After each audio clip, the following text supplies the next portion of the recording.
नमस्कार, आप देख रहे हैं न्यूज 4.2। आपके साथ मैं हूं पूजा यादव, मेरे साथ हैं आकांक्षा, धीरेन्द्र और प्रीति। चलिए खबरों की शुरुआत करते हैं। आतंकवाद, उग्रवाद और संगठित अपराध के खिलाफ लड़ाई को मजबूत करने के लिए भारत ने बेहद अहम कदम उठाया है। दिल्ली में एनआईए की 2 दिवसीय बैठक का हुआ आयोजन और दिल्ली में हो रही बैठक का आज है दूसरा दिन और इस बैठक में आतंकवाद से जुड़े मुद्दों पर विस्तार से हुई है चर्चा।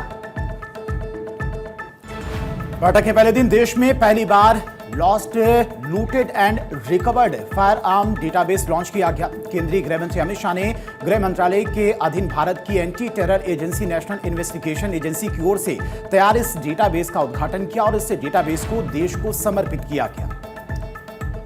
नए डेटाबेस को राज्य पुलिस बलों और केंद्रीय सशस्त्र पुलिस बलों से लूटी गई, चोरी हुई, खोई हुई और बरामद सरकारी हथियारों का रिकॉर्ड शामिल करने के लिए डिजाइन किया गया है। इसे पूरे देश की सभी राज्य पुलिस बलों, अर्धसैनिक इकाइयों और कानून प्रवर्तन एजेंसियों की तरफ से आसानी से एक्सेस किया जा सकता है। ये डेटाबेस पुलिस और जांच एजेंसियों को हथियारों की बनावट और बरामदगी पैटर्न का पता लगाने में मदद करेगा, जिससे आपराधिक और आतंक संबंधी जांच मजबूत होगी। ये डेटाबेस एजेंसियों को विस्तार से जांच करने, आपराधिक नेटवर्क को पहचानने और हथियारों को इस्तेमाल होने से रोकने में मददगार होगा। और उत्तर प्रदेश में कानून व्यवस्था को और ज्यादा बेहतर बनाने के लिए लखनऊ पुलिस मुख्यालय में मंथन हो रहा है। कानून व्यवस्था को बेहतर बनाने के साथ ही भविष्य की चुनौतियों से निपटने की रणनीति तय करने के लिए 2 दिवसीय सम्मेलन हो रहा है। सम्मेलन के पहले दिन आज सीएम योगी आदित्यनाथ ने शिरकत की और प्रदेश की कानून व्यवस्था की उच्च स्तरीय समीक्षा भी की। मुख्यमंत्री योगी आदित्यनाथ ने पिछले 7 से 8 साल में उत्तर प्रदेश पुलिस द्वारा किए गए सुधारों और सख्त कार्रवाई की समीक्षा की। बैठक में सुरक्षा, सुशासन और अपराध पर प्रभावी नियंत्रण को लेकर व्यापक मंथन किया गया। लखनऊ पुलिस मुख्यालय में ही इस बैठक का प्रमुख एजेंडा भविष्य के लिए रोड मैप तैयार करना है। सुशासन की बुनियाद मजबूत कानून व्यवस्था पर टिकी होती है। सम्मेलन में यह भी चर्चा हुई कि वर्तमान समय में यूपी के सामने कानून व्यवस्था को लेकर कौन कौन सी चुनौतियां हैं और उनसे निपटने के लिए पुलिस को किस तरह से खुद को और सक्षम बनाना होगा।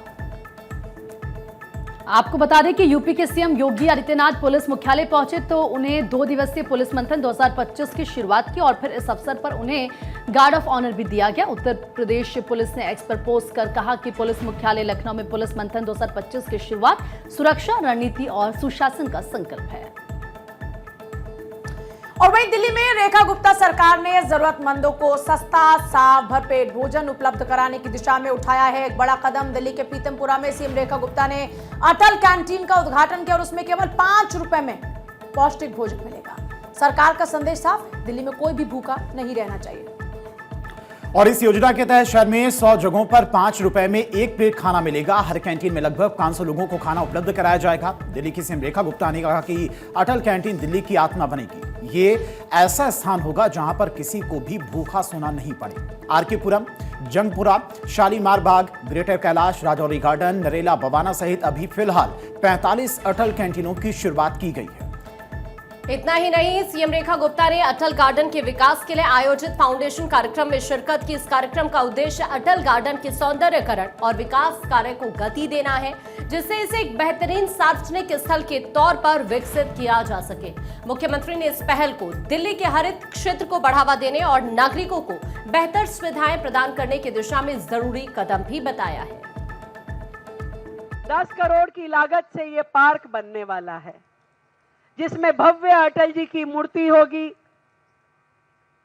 जिम, झूला होगा और छठ व्रतियों के लिए एक पौंड भी बनेगा जहां पे आप खड़े होकर छठ की पूजा कर पाएंगे। ये पार्क अपने आप में उत्तम नगर विधानसभा की एक लाइफ लाइन होगी, जहां बच्चे, बड़े, बुजुर्ग यहां आकर के सुकून की सांसें ले सकेंगे।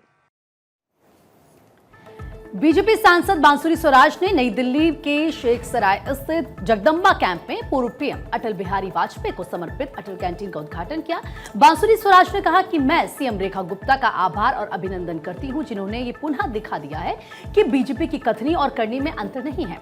अटल कैंटीन का वादा हमारे चुनावी घोषणा पत्र में था, जिसे मुख्यमंत्री ने 10 महीनों में पूरा कर दिया है। मैं बहुत आभार और अभिनंदन करती हूँ माननीय मुख्यमंत्री श्रीमती रेखा गुप्ता जी का जिन्होंने ये दिखा दिया पुनः कि भारतीय जनता पार्टी की कथनी और करनी में अंतर नहीं है। अटल कैंटीन का वादा हमारे इलेक्शन मैनिफेस्टो का एक प्रॉमिस था, जिनको माननीय मुख्यमंत्री जी ने मात्र 10 महीने में ग्राउंड पे चरितार्थ करके दिखाया। ये वादा उन्होंने पूरा करा। यशस्वी प्रधानमंत्री श्री नरेंद्र मोदी जी के आशीर्वाद से, उनके विजन से ये अटल कैंटीन की स्थापना हुई है और मैं बहुत बधाई देती हूँ। बीजेपी के राष्ट्रीय कार्यकारी अध्यक्ष नितिन नवीन ने आज गुवाहाटी के कामाख्या मंदिर में की पूजा अर्चना, आशीर्वाद दिया। पूजा अर्चना के बाद नितिन नवीन ने कहा, मां कामाख्या का आशीर्वाद असम के सभी लोगों और पूरे देश पर बना रहे। सनातन धर्म के सभी अनुयायियों को भी मां की असीम कृपा प्राप्त हो। इससे पहले शुक्रवार को बीजेपी के राष्ट्रीय कार्यकारी अध्यक्ष ने गुवाहाटी के श्रीमंत शंकरदेव इंटरनेशनल ऑडिटोरियम में राज्य कार्यकारिणी बैठक के उद्घाटन सत्र में पार्टी कार्यकर्ताओं को संबोधित किया था। आने वाले चुनाव को लेकर मंथन भी किया था। हम सब अपने माता के आगे मत्था टेक कर माँ का आशीर्वाद समस्त असम वासियों को मिलता रहे, देशवासियों को मिलता रहे। अपने जितने सनातन के सब लोग हैं, उन सभी सनातन वासियों को भी माँ की असीम कृपा बनी रहे। ये एक ऐसा धाम है जहाँ पर हम लोग आने के बाद अपने आप को कहते हैं कि जीवन में कुछ स्थान है जहाँ से आपको ऊर्जा और शक्ति मिलती है। तो माँ के सभी शक्तिपीठों में से अपने आप में एक बड़ा शक्तिपीठ है माँ कामाख्या का। यहाँ से जो ऊर्जा मिलती है, उस ऊर्जा का पूरा ताकत लेकर हम देश और प्रांत की सेवा में लगते हैं। केंद्रीय मंत्री धर्मेंद्र प्रधान ओडिशा दौरे पर हैं। National institute of technology Rourkela में स्पोर्ट्स कॉम्प्लेक्स का उद्घाटन किया। इसके साथ ही केंद्रीय मंत्री ने विकास परियोजनाओं की आधारशिला रखी। केंद्रीय मंत्री ने कहा कि एनआईटी राउरकेला ने इस साल national institution ranking framework ranking में इंजीनियरिंग कैटेगरी में 13वां स्थान हासिल किया। इस बार की एनआईआरएफ की रैंकिंग में Rourkela NIT engineering college category में 13th आया है। मैं राउरकेला एनआईटी को यहाँ कैंपस आके उनको बधाई देने के लिए आया था, शुभेच्छा देने के लिए आया था। आने वाले दिनों में देश की जो टेक्नोलॉजिकल रिवोल्यूशन होने वाला है, माननीय प्रधानमंत्री नरेंद्र मोदी जी ने आह्वान किया है, विकसित भारत बनानी है। उड़ीसा 2036 में विकसित उड़ीसा की ओर जाएगा। उसमें एनआईटी राउरकेला की एक लीडरशिप रोल रहेगा, यह मेरा पूरा विश्वास है। एनआईटी राउरकेला की स्टूडेंट्स आज स्टार्टअप इकोसिस्टम में भी अच्छा नाम करना शुरू किए हैं। केंद्रीय मंत्री ने कहा कि प्रधानमंत्री नरेंद्र मोदी के नेतृत्व में भारत तकनीकी बदलाव की कगार पर है। विकसित भारत का विजन 2036 तक विकसित उड़ीसा के लिए भी रास्ता बनाएगा। उन्होंने विश्वास जताया कि एनआईटी राउरकेला इस यात्रा की अहम भूमिका निभाएगा। आने वाले दिनों में देश में एक तकनीकी क्रांति होने वाली है और प्रधानमंत्री मोदी ने एक विकसित भारत बनाने का आह्वान किया है। बीते एक दशक में भारत के इलेक्ट्रॉनिक्स और मोबाइल फोन क्षेत्र में तेज विस्तार हुआ है। उत्पादन निर्यात कई गुना बढ़ा है। भारत दुनिया का दूसरा सबसे बड़ा मोबाइल फोन निर्माण देश बन चुका है, यानी मोबाइल फोन का निर्माता देश बन चुका है। मेक इन इंडिया, पीएलआई जैसी योजनाओं से देश में सैकड़ों मैन्युफैक्चरिंग यूनिट्स लगी, लाखों नौकरियां पैदा हुई। इलेक्ट्रॉनिक्स भारत के शीर्ष निर्यात क्षेत्रों में शामिल हो चुका है। केंद्रीय इलेक्ट्रॉनिक्स व सूचना प्रौद्योगिकी मंत्री अश्विनी वैष्णव ने कहा कि बीते 11 वर्षों में भारत के इलेक्ट्रॉनिक्स क्षेत्र में अभूतपूर्व विस्तार हुआ है। उन्होंने पीएम मोदी के नेतृत्व की सराहना करते हुए बताया कि इस अवधि में इलेक्ट्रॉनिक्स उत्पादन 6 गुना और निर्यात 8 गुना बढ़ा है। केंद्रीय मंत्री अश्विनी वैष्णव के अनुसार वित्त वर्ष 2014-15 में इलेक्ट्रॉनिक वस्तुओं का उत्पादन जहां 1.9 लाख करोड़ रुपए था, वो 24-25 में बढ़कर 11.3 लाख करोड़ रुपए हो गया है। और इसी तरह इलेक्ट्रॉनिक्स निर्यात 0.38 लाख करोड़ रुपए से बढ़कर 3.3 लाख करोड़ रुपए तक पहुंच गया है। उन्होंने सोशल मीडिया एक्स पर पोस्ट की एक श्रृंखला में बताया कि बड़े पैमाने पर इलेक्ट्रॉनिक्स विनिर्माण के लिए प्रोडक्शन लिंक इंसेंटिव योजना के तहत 13,475 करोड़ रुपए से अधिक का निवेश आकर्षित हुआ है। इसके जरिए 9.8 लाख करोड़ रुपए का उत्पादन हासिल किया गया है। बीते दशक में इस क्षेत्र से करीब 25 लाख रोजगार सृजित भी हुए हैं। और वहीं देखिए, बात होगी अब उन्नाव रेप कांड मामले में सीबीआई ने कैसे सुप्रीम कोर्ट का रुख किया है। दिल्ली हाई कोर्ट के उस आदेश के खिलाफ सुप्रीम कोर्ट में विशेष अनुमति याचिका यानी कि एसएलपी दाखिल हुई, जिसमें हाई कोर्ट ने दोषी कुलदीप सिंह सेंगर की आजीवन कारावास की सजा को निलंबित करते हुए उसे जमानत पर रिहा करने का आदेश दिया था। सीबीआई ने हाई कोर्ट के फैसले को कानून के विपरीत, त्रुटिपूर्ण और पीड़िता की सुरक्षा के लिए गंभीर खतरा बताया। सीबीआई ने सुप्रीम कोर्ट में दाखिल अपनी याचिका में कहा है कि दिल्ली हाईकोर्ट ने कुलदीप सिंह सेंगर की सजा निलंबित करते समय कानून की मंशा और पॉक्सो एक्ट के उद्देश्य को पूरी तरह नजरअंदाज किया। हाईकोर्ट ये समझने में विफल रहा कि मौजूदा विधायक होने के नाते सेंगर सार्वजनिक विश्वास और सत्ता के पद पर था, जिससे उसकी जिम्मेदारी और ज्यादा बढ़ जाती है। सीबीआई ने दलील दी कि ऐसे व्यक्ति द्वारा किया गया अपराध सिर्फ व्यक्तिगत अपराध नहीं बल्कि सामाजिक भरोसे का भी उल्लंघन है। देश की राजधानी में नए साल और गणतंत्र दिवस की तैयारियों की भी सुरक्षा व्यवस्था को बेहद सख्त किया गया है। दिल्ली पुलिस के साउथी जिले ने ऑपरेशन आघात 3.0 के तहत में अपराधियों के खिलाफ एक बड़ा अभियान चलाया, या यूं कहिए कि ऑपरेशन चलाया है। इस कार्रवाई के दौरान पुलिस ने कुल 285 आरोपियों को गिरफ्तार भी किया है, 504 लोगों को हिरासत में लिया है। डीसीपी हेमंत तिवारी के नेतृत्व में चलाए गए इस अभियान का मुख्य उद्देश्य राजधानी में अराजक तत्वों पर लगाम कसना, त्योहारों से पहले कानून व्यवस्था को चाक चौबंद करना है। पुलिस की इस छापेमारी के दौरान भारी मात्रा में अवैध हथियार और नशीले पदार्थ बरामद किए गए हैं। जांच टीम ने आरोपियों के कब्जे से 21 देशी पिस्तौल और 20 जिंदा कारतूस के साथ में 27 चाकू भी जब्त किए।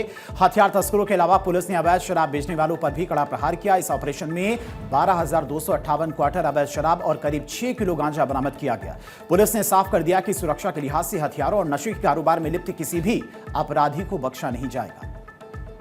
ऑपरेशन आघात 3.0 के तहत संपत्ति से जुड़े अपराधों और वाहन चोरी पर भी लगाम लगाई गई है। पुलिस ने 10 ऐसे अपराधियों को पकड़ लिया है जो लूटपाट और चोरी की वारदात में शामिल थे।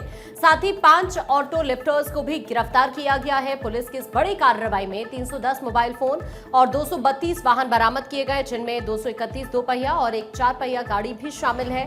इसके अलावा जुआ खेलने वालों के ठिकाने पर भी छापा मारकर 2,30,000 रुपए से ज्यादा की नकदी बरामद की गई है। तो वहीं दिल्ली पुलिस का कहना है कि अभियान केवल यहीं तक सीमित नहीं रहेगा, बल्कि आने वाले दिनों में और भी सख्ती बरती जाएगी। जिले के कुल 1,306 संदिग्ध लोगों को पुलिस ने चिन्हित किया है, जिन पर कड़ी निगरानी रखी जाएगी। 116 घोषित अपराधियों और बदमाशों को भी सलाखों के पीछे भेजा गया है। 26 जनवरी को देखते हुए दिल्ली पुलिस पूरी तरह से अलर्ट मोड पर है और जगह जगह मॉक ड्रिल के जरिए सुरक्षा का जायजा भी लिया जा रहा है। अधिकारियों का ये मानना है कि इस तरह के ताबड़तोड़ एक्शन से शहर में अपराध की दर में कमी आएगी। और वहीं देखिए, पश्चिम बंगाल में अगले विधानसभा चुनाव के लिए एसआईआर के पहले चरण की जो प्रक्रिया है वो पूरी हो चुकी है। एसआईआर ड्राफ्ट सूची भी जारी हो चुकी है। पश्चिम बंगाल में 3 चरणों में एसआईआर के पहले चरण के खत्म होने की जानकारी अभी तक है कि प्रक्रिया का दूसरा चरण अब शुरू हो रहा है। इसमें 16 दिसंबर को पब्लिश हुई ड्राफ्ट वोटर लिस्ट पर दावों और आपत्तियों पर सुनवाई जारी है। और इसी तरीके से अगर देखा जाए तो हम लगातार देख रहे हैं कि एसआईआर की जो प्रक्रिया है वो आगे बढ़ रही है। सुनवाई सत्र की हर टेबल का संचालन इलेक्टोरल रजिस्ट्रेशन ऑफिसर करेंगे, जिनकी मदद एईआरओ करेंगे। एक सीनियर अधिकारी ने बताया कि पश्चिम बंगाल में वोटर लिस्ट के एसआईआर के तहत सुनवाई के लिए पूरे राज्य में 3,234 सेंटर्स बनाए गए हैं। भारत निर्वाचन आयोग ने हर टेबल पर सुनवाई प्रक्रिया की देखरेख के लिए एक माइक्रो ऑब्जर्वर भी नियुक्त किया है। कुल मिलाकर ईसीआई ने सुनवाई सत्रों की निगरानी के लिए 4,600 माइक्रो ऑब्जर्वर नियुक्त किए हैं। खासकर ग्रुप बी कैटेगरी के और कुछ ग्रुप ए कैटेगरी के। कमीशन ने हर ईआरओ के लिए रोज 150 मामलों की सुनवाई पूरी करने का टारगेट तय किया था।